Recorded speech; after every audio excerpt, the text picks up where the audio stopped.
ప్రభువైన యేసుక్రీస్తు నామమునకు మహిమ ఘనత ప్రభావములు చెల్లునుగాక.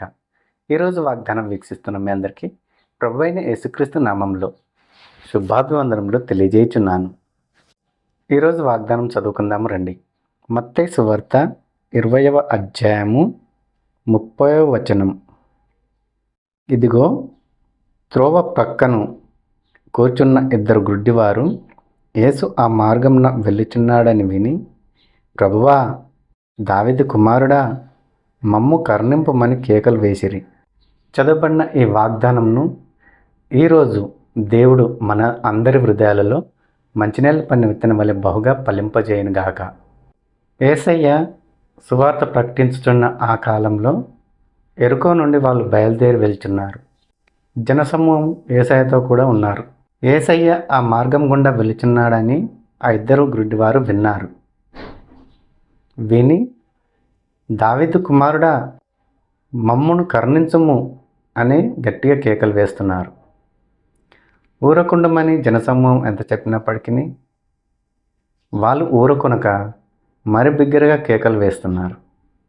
ఎందుకు వాళ్ళు కేకలు వేస్తున్నారు? దావీదు కుమారుడు యేసయ్య ఆ మార్గం గుండా వెళ్తున్నాడు.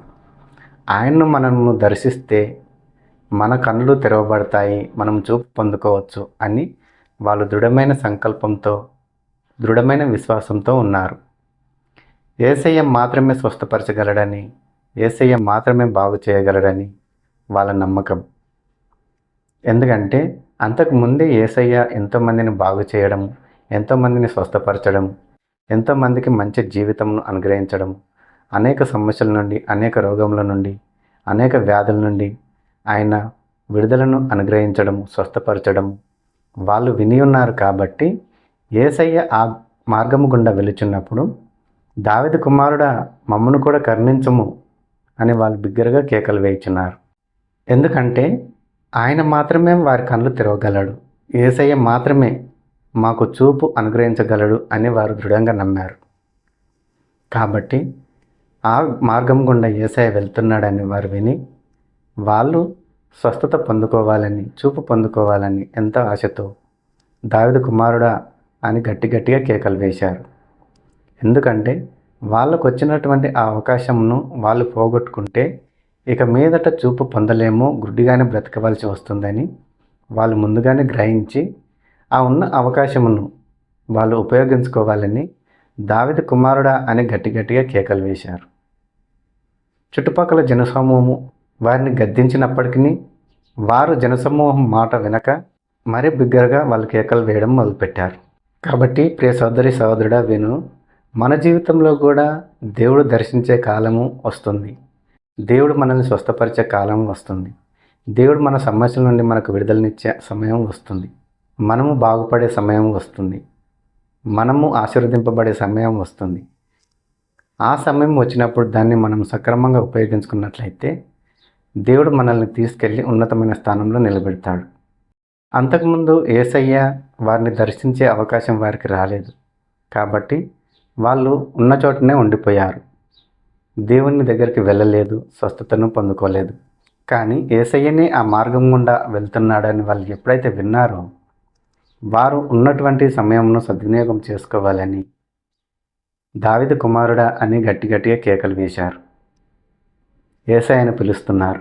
ఆ మార్గం గుండా వెళుచున్నటువంటి యేసు నిలిచి వారి స్వరము విని వారిని తన దగ్గరికి పిలిపించుకున్నాడు. నేను మీకేం చేయగోరుచున్నాను అని ప్రభు ముందు అడిగాడు. ఎందుకంటే వారి నుండి ఏం సమాధానం వస్తుందో తెలుసుకుందామని ప్రభువు ఆ ప్రశ్నను అడుగుతాడు. అప్పుడు వాళ్ళు అంటారు, మాకు వెండి బంగారాలు కావాలని వాళ్ళు కోరుకొనలేదు, అష్ట ఐశ్వర్యాలు మాకు కావాలని వారు కోరుకొనలేదు. ఎందుకంటే వాళ్ళకి కావాల్సింది ఏమిటి? కళ్ళతో స్పష్టంగా ఈ లోకాన్ని చూడడం. అదే వారి జీవితంలో లేకుండా పోయింది. కాబట్టి మిగతావన్నీ వాళ్ళు కోరుకొనలేదు, కానీ వాళ్ళకు కావాల్సింది మాత్రం వారు కోరుకున్నారు. వాళ్ళ నోటి గుండా ఆ మాట వినాలనే యేసయ్య వారిని ప్రశ్నిస్తాడు. నేను మీకేం చేయగోరుచున్నానని వారిని అడగగా వాళ్ళు మాకు చూపును అనుగ్రహించమని స్పష్టంగా చెప్పారు.